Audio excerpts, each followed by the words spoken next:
Tonight's hunt started off with a very bright moon under a partially cloudy sky and a lot of haze for some reason, like there was fires somewhere in the distance.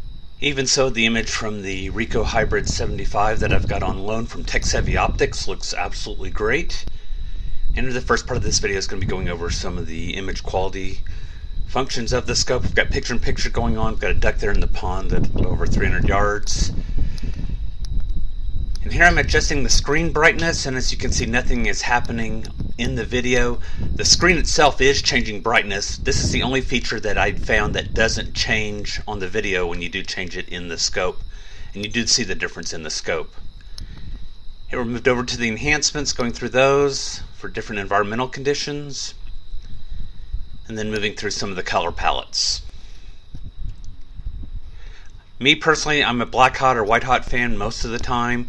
I'm not sure about going with magenta or purple colors or blues. Some people like them. The outline feature is really neat, and I have very little use for it, but I love looking at thermal images with the outline feature turned on.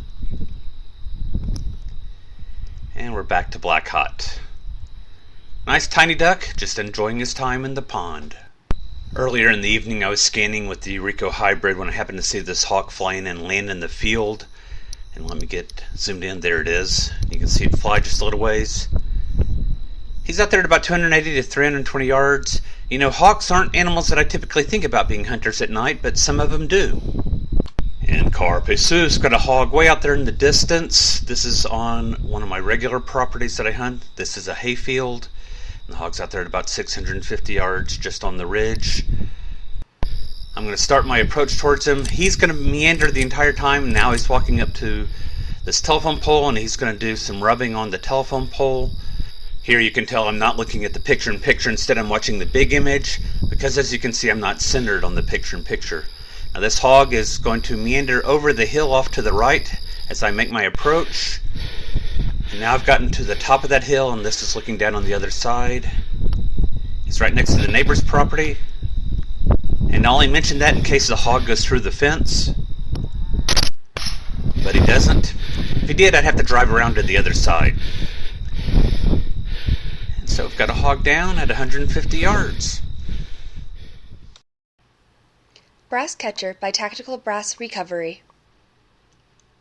No surprise, this lone hog was a boar coming in at 140 pounds, and on the way back, I found this hole with my Army Tech headlamp that was in my immediate path of travel.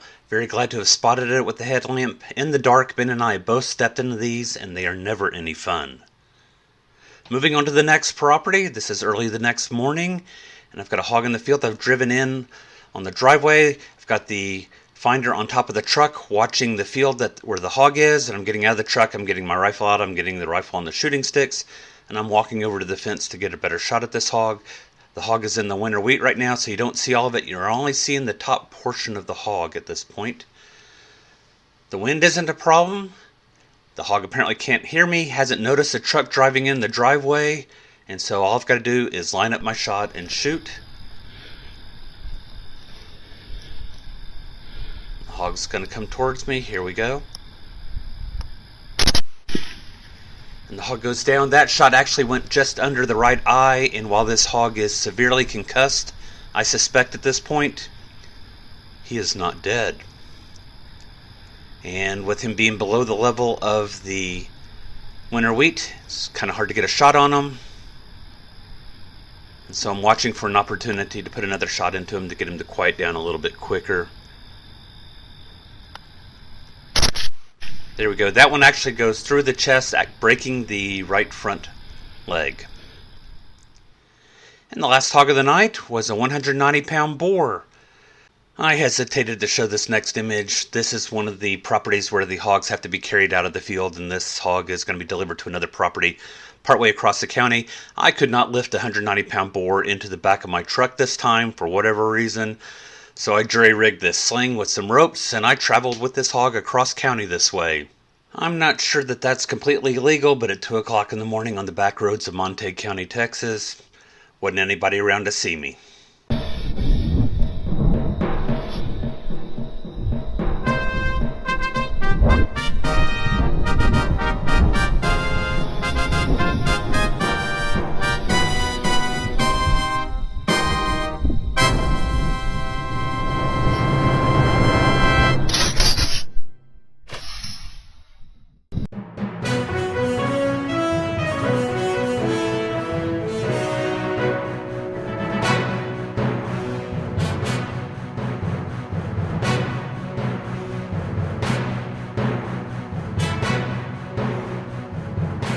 Carpe sus, my friends.